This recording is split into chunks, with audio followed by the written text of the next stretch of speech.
ऐकण्यासाठी जाऊयात आमच्या कार्यकारी संपादक सरिता कौशिक यांच्याकडे।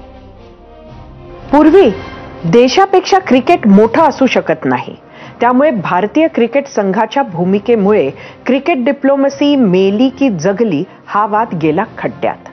आज परिस्थिती अशी आहे की भारत आणि पाकिस्तान या दोन देशांच्या मधली बॉर्डर युद्धभूमीत झाली आहे।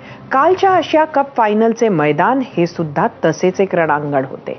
आपण जिंकलो याचा जितका आनंद आपल्याला झालाय त्यापेक्षा कितीतरी जास्त आनंद पाकिस्तानी क्रिकेट टीमला चिरडल्यामुळे आपल्या देशात बघायला मिळतोय। नंतर आपल्या विजयी टीमनं जे केलं त्यामुळे पाकिस्तानात रणकंदन सुरू आहे।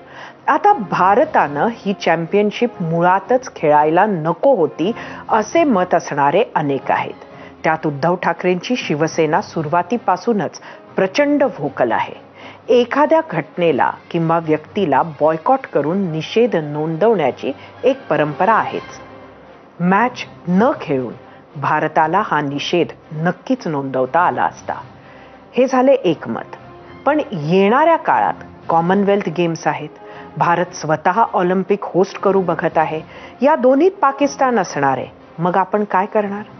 आपण न खेळण्यापेक्षा पाकिस्तानलाच न खेळू देणे ही पण एक रणनीती असू शकते। आयसीसीनं आतंकवादाला थारा देणारा देश म्हणून पाकिस्तानला बाद केले पाहिजे। खेळाच्या इतिहासात असं घडलंय। दुसऱ्या जागतिक युद्धानंतर जर्मनी आणि जपानला ऑलिम्पिकमधून बाहेर काढण्यात आले होते। दक्षिण आफ्रिकेला अपार्थाईडमुळे 1970च्या सुमारास अनेक ऑलिम्पिक्समधनं बॅन व्हावे लागले।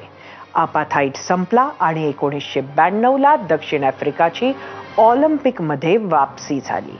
रशिया आणि बेलारूसला युक्रेनवर हल्ला केल्यामुळे बाहेर जावे लागले, तर मानवाधिकारांची अवहेलना करणाऱ्या अफगाणिस्तानला साल 2000 मध्ये सस्पेंड करण्यात आले होते। भारताचा अजेंडा आतंकवादाचे माहेरघर असणाऱ्या, निरागस जीवांचा बळी घेणाऱ्या, आंतरराष्ट्रीय कराराचा आदर न बाळगणाऱ्या पाकिस्तानला नुसते आयसीसी मधूनच नव्हे तर सर्वच आंतरराष्ट्रीय खेळांच्या मैदानातून कसं बाद करता येईल हा असला पाहिजे। नक्कीच धन्यवाद सरिता।